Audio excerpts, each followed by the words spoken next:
Oke, kali ini kita akan membahas buku dari Erlangga Express, SNBT Pengetahuan Kuantitatif.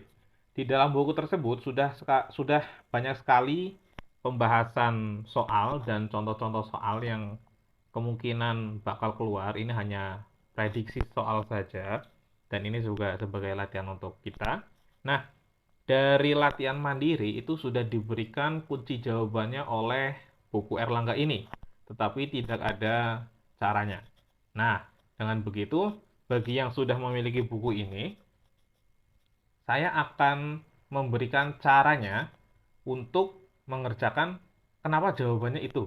Nah, jawabannya seperti itu.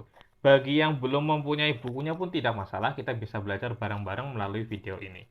Baik, kita mulai. 3 tahun yang lalu, usiaku 20 tahun lebih tua dari usia keponakanku.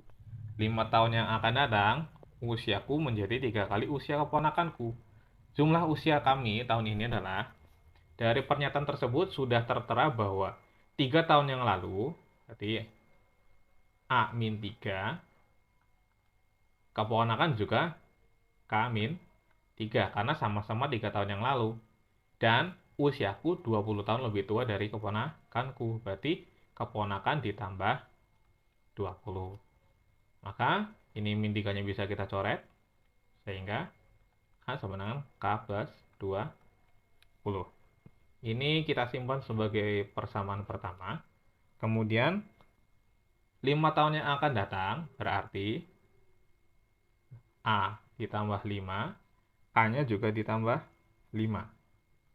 K tambah 5. Seperti itu dulu. Usiaku menjadi 3 kali usia keponakanku. Nah, kalau 3 kalinya berarti seperti ini. Oke? K yang ditanya adalah A ditambah K. Oke, kita kerjakan di sebelah sini. Perhatikan di sini ada dua fungsi, fungsi 1 dan fungsi 2. Kita akan kerjakan melalui ini saja dulu. A sama dengan K plus 20 kita inputkan ke sini. Sehingga menjadi, kita tulis ulang dulu. A tambah 5 sama dengan, ini juga kita kali 3K ditambah 15. A itu kita substitusikan dengan 1. Berarti K plus 20 ditambah, seperti ini ya, biar paham, ditambah 5 sama dengan 3K plus 15. Oke, berarti K plus 25 sama dengan 3K plus 15. Kita eh, kelompokkan yang ada variabel K dengan variabel K, yang tidak ada dengan yang tidak ada.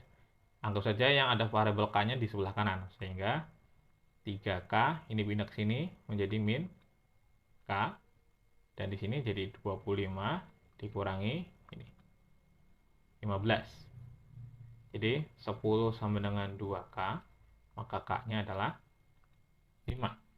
Nah, karena sudah ketahui K-nya sama dengan 5, maka kita bisa substitusikan lagi. A sama dengan K plus 20, maaf, 20, benar ya.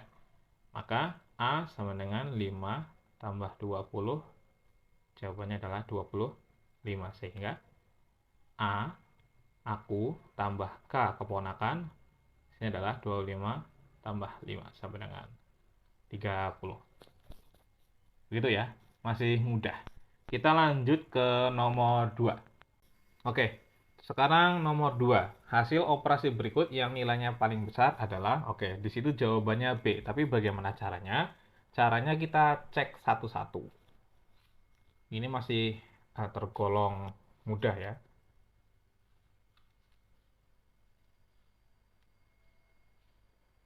Di sini ada, kita tulis ulang, 5/3 kali 40 per 100. Maka ini kita bisa coret, ini bisa coret, ini dengan ini sisa 1, ini sisa 2, 2-nya bisa coret dengan 4, ini sisa 2, maka hasilnya adalah 2/3. Terus yang B, kita agak sini saja. Yang B itu 10/3 dikali 25/100. Oke, 25 sama 100 bisa kita bagi menjadi di sini 1, di sini 4. 4 juga bisa kita bagi dengan 10, di sini 5, di sini 2. Sehingga hasilnya adalah 5/6. Oke, agak kita besar sedikit deh. Yang C, bagaimana perhitungannya? Kita geser ke sini. 5/9 dikali 75/100. Maka ini kita bisa coret. Di sini 3, di sini 4. 9-nya kita bisa coret. Sini di 3. Sini adalah 5/12. Nah, yang D, kita terusin di sini. Yang D itu 5/27 dikali 45/100. Kita bagi 5, di sini 9, di sini 20. Terus di sini kita lanjutkan, di sini sisa 3, di sini sisa 1, 20 juga kita bisa coret, di sini sisa 1, di sini sisa 4. Sehingga ini hasilnya 1/12. Nah, yang E ini kita kerjakan di bawah sini saja. 10/27 kali 90/100. Ini kita bisa coret sini, 10-nya dengan sini, ini dengan sini, sehingga hasilnya adalah 1/3. Nah, di sini ada 2/3, ada 5/6, ada 5/12, ada 1/12, ada 1/3. Kandidat yang paling mungkin itu hanya 2/3 dan 5/6. Jadi jawabannya adalah 5/6. Kenapa? Karena kalau kita membandingkan ini, semakin besar nilai pembilang dan penyebutnya dan mendekati, di sini kan 2 mendekati 3, 5 juga mendekati 6. Itu otomatis yang lebih besar lah yang mendekati 1. Jadi lebih besar 5/6 ketimbang 2/3. Jadi kalau 5/6 itu kalau dibandingkan sama 10/11, besar yang mana? Ya 10/11. 10/11 dibandingkan dengan 14/15, ya pasti 14/15 dan seterusnya. Sehingga jawaban yang benar adalah yang B. Gitu ya. Oke, kita lanjut nomor 3. Nah, di sini nilai 8 pada persegi berikut adalah hasil operasi hitung bilangan di luar persegi searah jarum jam. Oke, searah jarum jam berarti rotasinya ke sini. Gitu ya. Berdasarkan informasi tersebut, manakah di antara berikut yang bernilai benar? Di sini jawabannya 2 dan 4. Tapi caranya bagaimana? Caranya perhatikan di sini. Kita mulai dari 25, 5, 3, dan 7 itu sebenarnya insting kamu saja. Dan saya punya insting ternyata mulainya 25. Karena saya sudah mengerjakan ya. 25 itu diapakan oleh 5. Gitu. Nah, ternyata di sini diapakan itu dibagi. Hasilnya adalah 5 gitu ya. Nah, 5 dengan 3 itu diapakan dikali. Sehingga di sini jawabannya 15. Nah, 15 ini diapakan 7 dikurang. Sehingga hasilnya 8. Dan pola ini akan selalu dipakai untuk mencari jawaban 1, 2, 3, dan 4. Ternyata kalau kita ulik-ulik, ternyata yang jawaban benar tuh 2 dan 4. Kita cek satu-satu. 24 bagi 3 itu 8. 8 kali 2, 16. 16 kurangi 6, 10. Jadi tidak sama ya. Terus yang nomor 2, 32 ke 4, 32 dibagi 4 itu 8. 8 kali 5 itu 40. 40 kurangi 15 itu 25. Sama mana ya? Nomor 3, 45 bagi 9 adalah 5.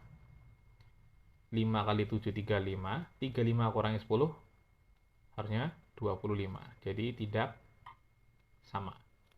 Dan yang nomor 4, 27 bagi 3 itu 9. 3 bagi 2 itu, maaf, 3 kali 2 itu 6.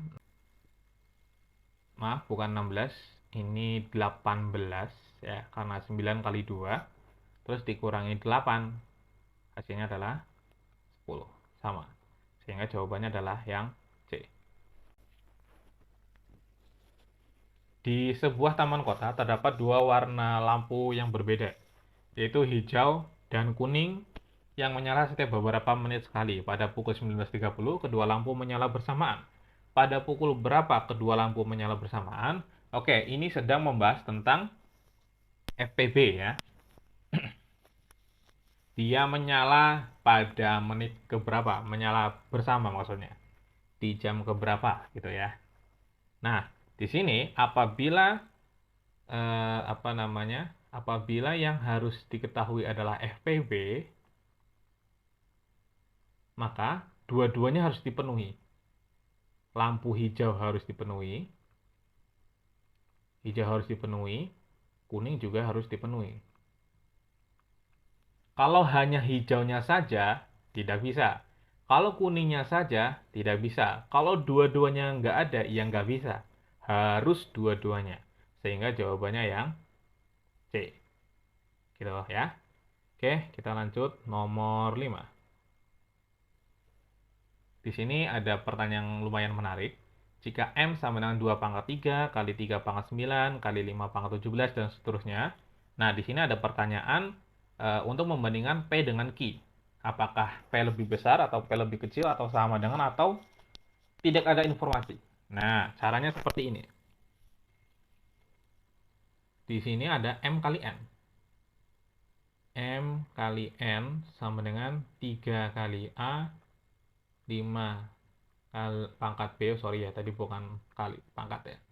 7 pangkat C, 10 pangkat D. Ingat, kalau perkalian ini pangkatnya ditambah. Contoh, A pangkat 2 kali A pangkat 3 itu hasilnya adalah A pangkat 5. Tetapi kalau A pangkat 2 kali B pangkat 3 hasilnya tetap A pangkat 2 B pangkat 3. Catatan ini, maaf, jelek. Catatan ini sudah harus kalian pahami ya. Nah, pertama kita berangkat dari M dulu. Perhatikan M. M di sini komponennya ada 2, 3, dan 5. Ya. Sehingga kita bisa mengerjakan pada kasus-kasus tertentu yang ada di M kali N. Dan kita harus perhatikan yang N juga. N-nya itu memiliki 2, 5, 7. Maka secara kita memenuhi persyaratannya, M kali N sama dengan 2 pangkat 3 kali 2 pangkat 16 dikali 3 pangkat 9 dikali 5 pangkat 17 kali 5 pangkat 14 kali 7 pangkat 5. Kok di sini ada 10? Baik, kita tambahin 10. Kalau 10 itu tidak ada atau tidak eksis, maka pangkatnya adalah pangkat 0. Sehingga nanti bernilai 1. Gitu ya. Nah, di sini yang diminta adalah 3, 5, dan 7. Berarti yang 2 kita abaikan, 3, 5, dan 7. Ini saja. 3-nya pangkatnya 9. 5-nya pangkat 17 tambah 14 itu 31. 7-nya pangkat 5. Sedangkan 10-nya pangkat 0. Jadi A min B min C tambah D itu ya sangat minus ya. Sudah terlihat tanpa dihitung sekalipun. Min 31 min 5 ditambah 0. Hasilnya pasti negatif, min 45. Sehingga P itu adalah min 45, Q-nya adalah 17. Otomatis Q lebih besar. Begitu pembahasannya. Baik, sekian videonya untuk pembahasan perihal operasi hitung bilangan ya. Nanti di video selanjutnya kita akan membahas tentang aritmatika sosial. Oke, terima kasih. Demikian penjelasan.